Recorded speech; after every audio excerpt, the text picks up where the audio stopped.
ભગવાનના માટે કોઈ પણ ભક્ત નાનો કે મોટો નથી હોતો. દરેક ભક્ત પોતાના સંતાનની સમાન ભગવાનને પ્રિય હોય છે.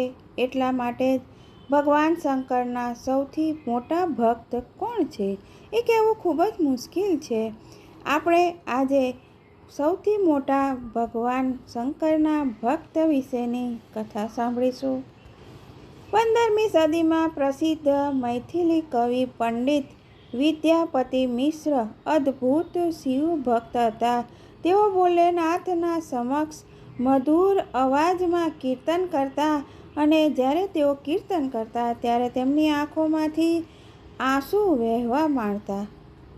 તેઓ સદાય પોતાના આરાધ્ય ભગવાન શંકરમાં એટલા બધા ખોવાઈ જતા અને તેઓ ભાવપૂર્ણ પદ લખતા પણ હતા. ભક્તિ જેને પ્રતિ હોય છે તે પણ નિત્ય રસ મળે તે માટે ભગવાન પણ પોતાના ભક્તની ચાકરી કરવા માટે લાલચમાં આવી જાય છે અને તેઓ નિત્ય તેમના પદ સાંભળવા માટે મજબૂર બની જાય છે. કથામાં આગળ શું થાય છે તે આવો જાણીએ. જય શ્રી કૃષ્ણ મિત્રો, સ્વાગત છે તમારું મારી ચેનલ સ્નેહ સાગરમાં. જો આ શંકર ભગવાનના સૌથી મોટા ભક્તની કથા આપ સર્વને પસંદ આવી હોય તો લાઈક, શેર અને સબસ્ક્રાઈબ કરી બેલ આઇકોન હિટ કરશો. એક દિવસ પંડિતજી ખૂબ જ ભાવપૂર્વક પદ લખી રહ્યા હતા અને ત્યાં એક માણસ આવે છે. જેટલો તે સુંદર હતો એટલી જ એની મીઠી મીઠી બોલી હતી. તેનો અવાજ એટલો જ મધુર અને મંત્રમુગ્ધ કરવાવાળો હતો. તેમણે પંડિતજીને પૂછ્યું કે મને કોઈ કામકાજ આપો અને તેઓ આગ્રહ પણ કર્યો. પંડિતજી કહે કે મારે ઘરે તો કોઈ કામ નથી, ફક્ત હું શંકર ભગવાનની આરાધના કરું છું એટલે મારે ત્યાં કોઈ કામ નથી. પરંતુ જે આગંતુક આવ્યો હતો તે ખૂબ જ જીદ પર અડેલો રહ્યો અને કહ્યું કે મને તમારી સેવામાં રાખી લો. તમારે કંઈ કામ ન હોય તો પંડિતાઈને કહો કે તેઓ મને રાખી લે. હું તેમને તેમના નાના મોટા કામ કરવામાં મદદ કરીશ. એમ તો કંઈ કામ નથી, પણ હા, અહીંયા ઝાડુ લગાવી દો. અને પંડિતજીના આગ્રહ પર ભગવાન શંકર જે આગંતુક બનીને આવ્યા હતા તેઓ તેમને ના કહી નહીં શક્યા અને કહ્યું કે તમે કેટલા પૈસા લેશો. જે માણસ આવ્યો હતો તેમણે કહ્યું કે મારે કંઈ જોઈતું નથી, ખાલી ફક્ત મને ખાવા પીવાનું આપજો અને અહીંયા કોઈ રહેવા માટેનો આશરો આપજો. હવે ઘરમાં 2ના જગ્યાએ 3 જણ થઈ ગયા. પંડિતજી લખતા હતા અને તે માણસ તેમનું નામ ઉગના પાડ્યું હતું, કારણ કે તેમને પંડિતજીએ તેમને પ્રશ્ન પૂછ્યો હતો કે તમારું નામ શું છે? ત્યારે તેમણે ઉત્તર આપ્યો હતો કે મારું નામ ઉગના છે. દરેક પુસ્તકમાં આ નામ અલગ અલગ આપ્યું છે. પંડિતજી જ્યારે લખવા બેસે ત્યારે ઉગના તેમની પથારી બનાવી દે, અંદર સહી ભરી દે, તેમના જે નાના મોટા કામ હોય તે બધા જ કરી દે અને જો સમય બચી જાય તો પંડિતાઈને ઝાડુ લગાવવામાં મદદ કરે. એક દિવસ પંડિતજીને કોઈ કાર્યવશ બહાર જવું પડ્યું. ગરમી એટલી બધી હતી અને બપોર પણ હતો. પંડિતજી જંગલના રસ્તેથી પદ ગાતા ગાતા પસાર થઈ રહ્યા હતા અને તેમનો સેવક ઉગના પંડિતજીની પાછળ છત્રી તાણીને ચાલી રહ્યો હતો. ત્યારે પંડિતજીને ખૂબ જ જોરથી તરસ લાગે છે. તેઓ કહે છે કે ઉગના, મારે પાણી પીવું છે, મને ખૂબ જ તરસ લાગે છે. આસપાસ કોઈ કૂવો કે તળાવ તો કશું દેખાતું નહોતું, પરંતુ ઉગનાને પોતાના સ્વામીનું કષ્ટ દેખાયું નહીં અને થોડેક દૂર જઈને વૃક્ષોની આડમાં ઊભા રહીને ઉગનાએ પોતાના જમણા પગના અંગૂઠા પર પૃથ્વી પર એટલું જોરથી દબાવ્યું કે ગંગાની ધારા જમીનથી ફૂટીને તે લોટામાં સમાઈ ગઈ. ઉગના એ પાણી લઈને લોટામાં ભરીને પંડિતજીની પાસે આવે છે અને તે પાણી તેમને આપે છે. વિદ્યાપતિ પાણી પીવે છે. સાથે જ તેઓ મનમાં વિચારે છે કે આ પાણી આટલું સ્વાદિષ્ટ કેમ છે, આટલું મધુર કેમ છે?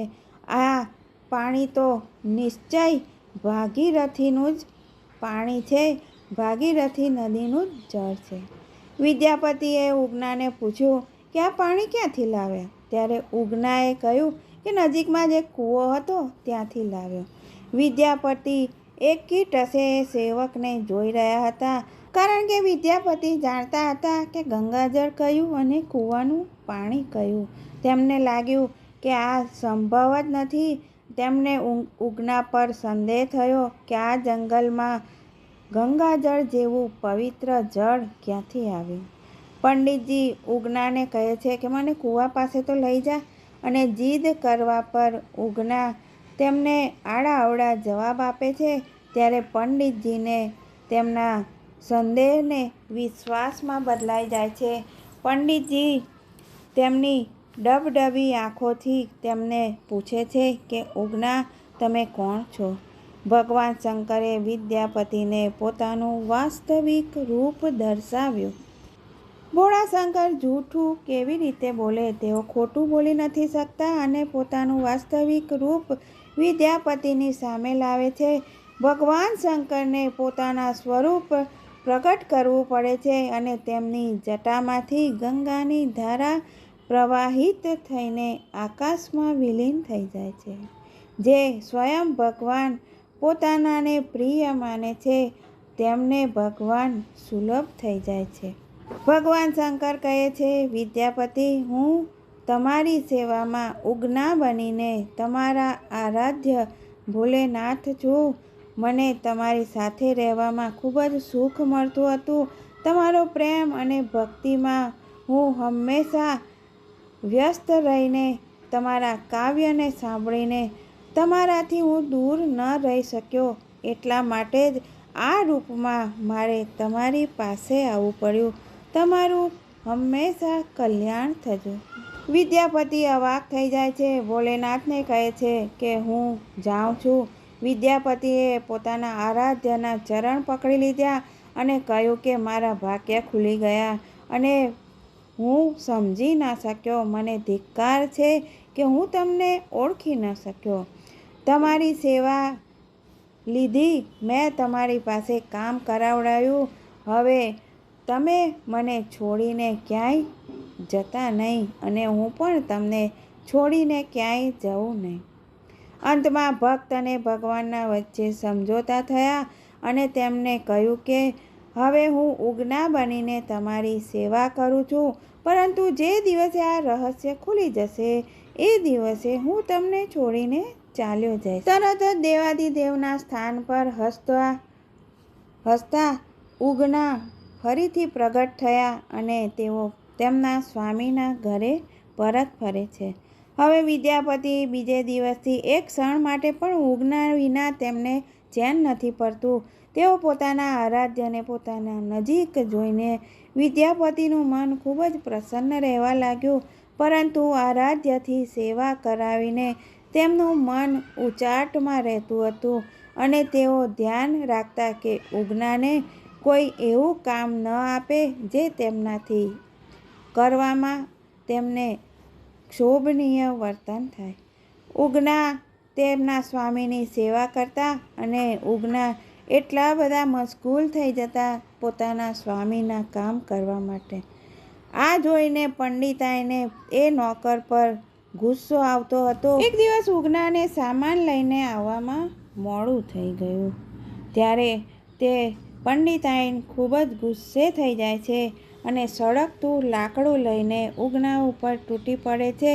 ઉગનો ચૂપચાપ પોતાનું કામ કરતો રહે છે, પરંતુ વિદ્યાપતિથી આ સહન નથી થતું અને તેમના આરાધ્યને સળગતા લાકડાથી મારવા જતા તેમની પત્ની ઉપર તેઓ ખૂબ જ ચીસ પાડીને તેમને બૂમ પાડીને મનાઈ ફરમાવે છે અને કહે છે કે તું આ શું કરી રહી છે? આ તો મારા આરાધ્ય ભગવાન આશુતોષ સદાશિવ છે. તે પંડિતાઈને કહે છે કે તમે તો સાક્ષાત ભગવાન શંકરને જ મારી રહ્યા છો.